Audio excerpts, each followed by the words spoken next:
বছর পেরিয়েছে, বদলেছে নিয়ম, তবে পরীক্ষার সময় পরীক্ষার্থীরা দেখেন পুরনো সিলেবাসেই হয়েছে প্রশ্ন। তুগলকি এই ঘটনা ঘটেছে জামালপুরে সরকারি আশেক মাহমুদ কলেজ কেন্দ্রে। এইচএসসি পরীক্ষার বাংলা দ্বিতীয় পত্র পরীক্ষায় 2026 সালের বদলে অনিয়মিত ও মানোন্নয়নের 2025 সালে সিলেবাস অনুযায়ী দেয়া হয়েছে প্রশ্নপত্র। উচ্চ মাধ্যমিক ও সমমানের পরীক্ষার জামালপুর সরকারি আশেক মাহমুদ কলেজ কেন্দ্র, 4202 নম্বর কক্ষ। বাংলা দ্বিতীয় পত্র পরীক্ষা দিতে রুমে হাজির হন সরকারি জাহেদা সফির মহিলা কলেজের শিক্ষার্থীরা। একই কেন্দ্রের অন্য কক্ষ ও সারা দেশ যখন নতুন সিলেবাসের প্রশ্নে পরীক্ষা দিচ্ছিলেন, তখন 4202 নম্বর কক্ষের পরীক্ষার্থীরা উত্তর লিখছিলেন পুরনো সিলেবাসের প্রশ্ন থেকে। পরীক্ষা শেষে পাশের কক্ষের পরীক্ষার্থীদের সঙ্গে প্রশ্ন মেলাতে গেলে ধরা পড়ে ভুল। তাদের অভিযোগ 2026 সালের পরিবর্তে সরবরাহ করা হয় 2025 সালের সিলেবাস অনুযায়ী। 4 দশকেরও বেশি সময় ধরে ইউসিবি ব্যাংক, যার শরিয়া ভিত্তিক আধুনিক ইসলামী ব্যাংকিং। ইউসিবি ইসলামিক ব্যাংকিং একটি পরিপূর্ণ ইসলামিক ব্যাংকিং ব্যবস্থা।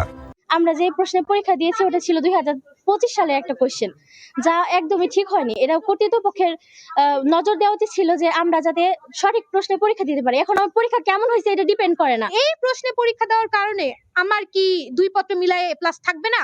এটা তো তাহলে হলো না, কারণ আমি 2টা বছর কষ্ট করছি, আজকের এই 3 ঘন্টার জন্য আমি কষ্ট করছি। এখন এই সামান্য ভুলের কারণে যদি আমার এটাতে প্লাস চলে যায়, এটা দায়িত্ব কে নিবে? কর্তৃপক্ষের এমন খামখেয়ালিপনায় ক্ষুব্ধ অভিভাবকরা। আমরা প্রতি বছরই বিভিন্ন জায়গার কলেজের নিউজ দেখি যে এইভাবে প্রশ্ন উল্টাপাল্টা হয়েছে। এইভাবে যদি আমাদের প্রতি বছরই যদি এগুলা হয়, তাহলে এগুলা দায়ভার কে নিবে? একটি কক্ষে ভুল প্রশ্ন সরবরাহের অভিযোগ স্বীকার করে বিষয়টি সমাধানের আশ্বাস দেন কলেজের অধ্যক্ষ।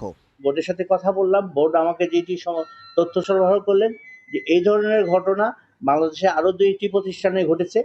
সেই ক্ষেত্রে বোর্ডের নির্দেশনা হচ্ছে আলাদা প্যাকেটে ওই সিলেবাসের জন্য ওই প্রশ্নপত্র ওই প্যাকেটের মধ্যে দিয়ে আলাদাভাবে প্যাকেট করে আলাদাভাবে মূল্যায়ন হবে, সেইভাবে বোর্ডকে পাঠাই দিলে বোর্ড এটি বিবেচনায় নেবেন।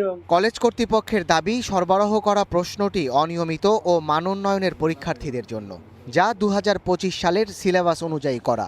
কেন্দ্রটিতে অনিয়মিত ও মানোন্নয়নের পরীক্ষার্থী রয়েছেন 69 জন।